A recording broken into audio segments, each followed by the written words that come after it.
Oke, perusahaan dagang subur selama bulan Oktober 2016 memiliki data sebagai berikut, bla bla bla bla. Besarnya persediaan barang yang siap dijual atau ini dinamakan dengan BTUD, barang yang tersedia atau yang siap untuk dijual ya. Yang siap dijual rumusnya apa? Nah, namanya perusahaan dagang berarti dia akan menjual barang. Kalau kita menjual barang, otomatis harus punya persediaan barang yang akan dijual kan? Nah, berarti di sini harus ada persediaan barang dagang. Barang dagang. Yang sebelum dijual berarti barang dagang awal. Terus, apakah cukup persediaan awal aja? Kalau terus dijual bakal habis kan? Maka terus kita melakukan pembelian.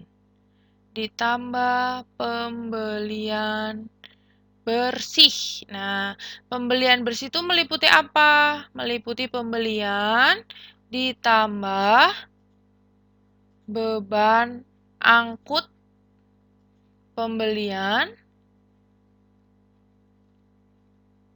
dikurangi. Kalau kita dapat diskon, berarti ada potongan. Nah, ini di bawah aja ya. Hapus dulu.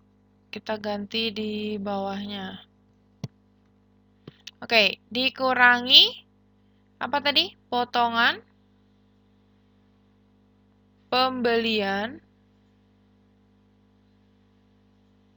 dikurangi retur pembelian. Nah, itu rumus dari pembelian bersih. Ini yang dikurung ya. Oke, jadi berapa BTUD-nya? Oke, persediaan barang dagang awal mana? Persediaan barang dagang awal nih, 2.500.000. Kita susun ke bawah aja mungkin ya, atau ke samping nggak apa-apa. Oke, ditambah pembelian, pembeliannya berapa? Pembeliannya sebesar 15 juta. Ditambah beban angkut pembelian, mana? Nah, ini 500.000. Dikurangin potongan pembelian. Mana potongan pembeliannya? 2.500.000. Dikurangi retur pembelian. Mana retur pembeliannya sebesar 1 juta. Jadi hasilnya berapa nih? Hasilnya berapa? Ayo. Nah, ini 2,5 juta dikurangi 2,5 juta habis ya.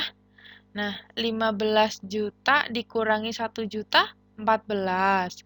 14 tambah 500, berarti hasilnya 14.500.000. Nah, ini adalah jawabannya yang B gitu.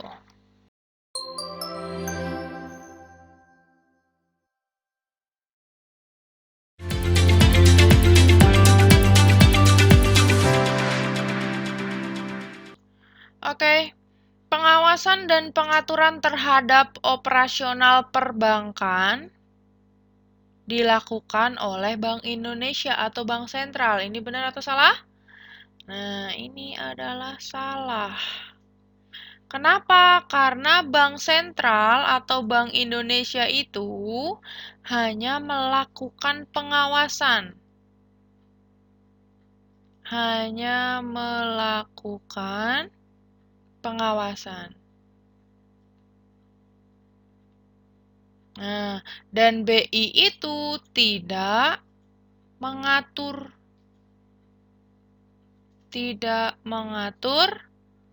operasional perbankan.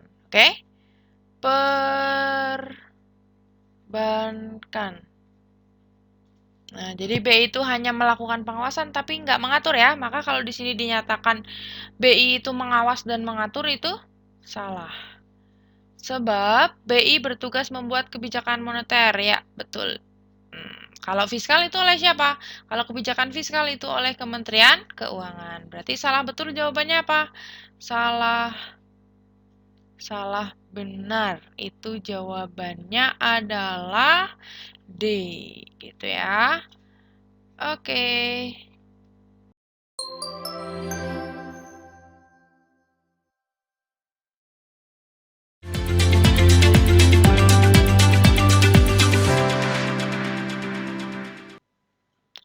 Oke, perusahaan pada pasar persaingan sempurna. Oke, pasar persaingan sempurna yang memaksimalkan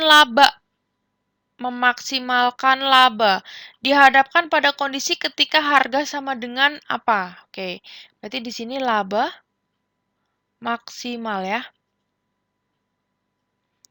Secara simpelnya laba maksimal ya berarti labanya udah mentok atau labanya udah nggak bisa nambah. Nggak bisa nambah. Nah, rumus laba tuh apa? Coba ya, biar di sini terlihat. Rumus laba adalah yang diterima atau di sini namanya total penerimaan atau bahasa Inggrisnya adalah total revenue dikurangi dengan total biaya. Total biaya produksi ya tentunya atau disebut juga dengan total cost. Ya, jadi rumus laba adalah TR dikurangi TC. Misalkan kita dapat hari ini dapat penerimaan sebesar 2 juta. Nah, pengeluarannya atau untuk modalnya tuh 1.500.000. Nah, berarti laba berapa? Laba sebesar 500.000. Kan gitu ya. Nah, sekarang kalau kondisi laba maksimum, berarti di sini labanya tetap ya. Tetap sebesar 500.000. Nih, kalau misalkan nih pendapatan hari ini nambah sebesar 700.000. Nah, berarti penerimaannya berapa? Penerimaannya jadi 2.700.000. Biar labanya tetap 500.000, maka biaya totalnya menjadi berapa? Jadi 2.200.000, gitu kan? Nah, dari 1.500.000 ke 2.200.000 nambah berapa? Nambah 700.000. Jadi laba maksimum itu labanya udah nggak bisa nambah terjadi apabila tambahan penerimaan atau yang disebut dengan MR, marginal artinya tambahan ya, dan tambahan TC atau dinamakan dengan MC, marginal cost itu sama. Oke, terjadi pada saat, oke naikin dulu. Kok nggak bisa? Nah, terjadi pada saat MC sama dengan MR gitu. Berarti yang mana aja? MC itu marginal revenue atau penerimaan marginal dan tadi ini MC ya, marginal cost itu atau biaya marginal dan MR itu adalah penerimaan marginal. Berarti 1 dan 3. 1 dan 3 jawabannya adalah B. Oke.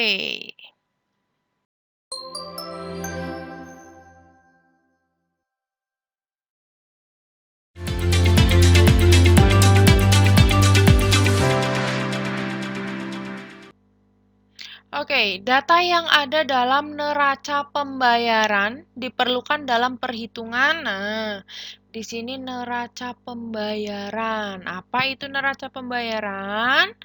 Kita tulis dulu. Neraca pembayaran. Nah, neraca pembayaran adalah suatu catatan.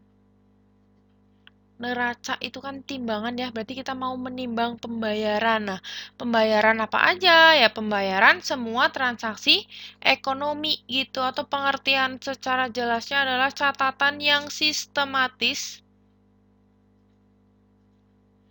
yang mengikhtisarkan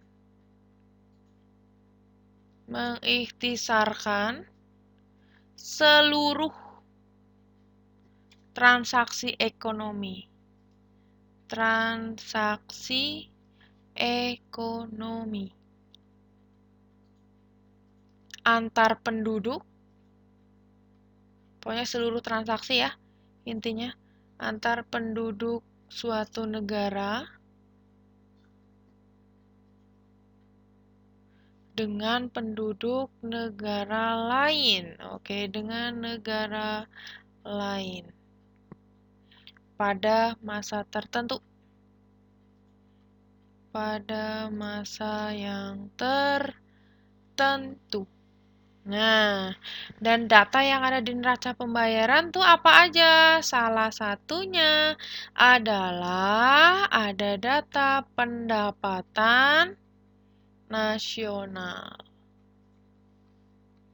Nah, ini perlu ditimbang nih pendapatan nasional. Namanya ini kan timbangan di neraca itu ya.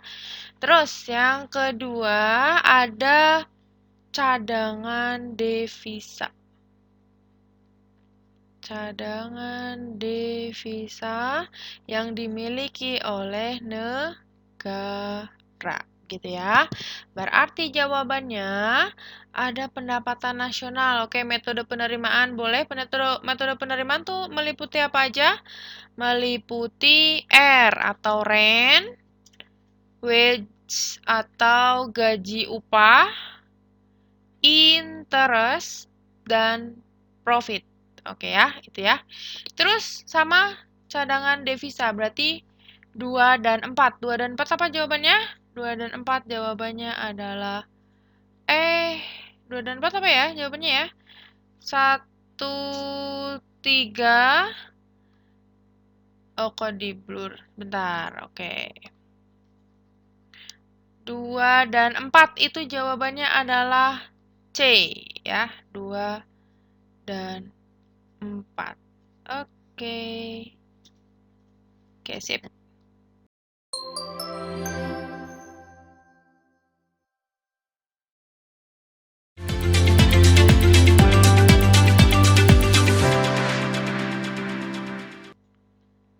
Oke, berikut ini yang bukan merupakan kelebihan badan usaha perseorangan. Nah, apa itu badan usaha perseorangan? Atau disebut juga perusahaan perseorangan. Adalah perusahaan yang dikelola oleh berapa orang? Oleh 1 orang ya, namanya juga perseorangan, ya berarti orang per orang, 1 orang. Kalau dikelolanya oleh 1 orang atau dia sendiri, berarti segala resikonya pasti ditanggung oleh dia sendiri ya. Nah, di sini kelebihannya tuh apa? Nah, di sini kita cari yang bukan ya. Kalau yang A, perkembangan usaha lebih cepat. Benar nggak? Benar dong, karena dia bebas bergerak kan gitu ya. Karena dia sendiri yang memutuskan. Nah, di sini maka yang kedua cepat dalam mengambil keputusannya. Karena dia sendiri tadi. Terus, beban pajak penghasilan kecil ya. Karena dia sendiri juga modalnya pasti kecil, maka pajak penghasilannya juga kecil. Itu merupakan kelebihan. Nah, yang bukan kelebihan adalah yang nomor 4. Kenapa? Karena pada dasarnya setiap badan usaha itu geraknya itu dibatasi. Jadi nggak boleh terlalu bebas gitu ya. Ada aturannya menurut undang-undang dan aturan negara gitu. Jadi jawabannya hanya 4, berarti jawabannya adalah D. Hanya 4. Oke.